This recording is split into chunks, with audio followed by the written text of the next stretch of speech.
Hello, today I'm in SsangYong Tivoli. In this video I'll show you how to enter and manage map.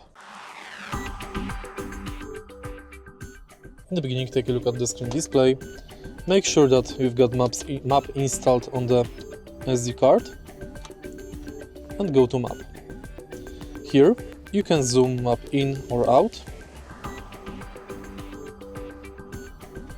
Next you can select search, current route, my places. Go to settings, where you can change appearance, manage route planning, sounds and warning, and system settings of the navigation. Next you can go to navigation, and here you can start navigation route. If you find this video helpful, please leave like, comment and subscribe.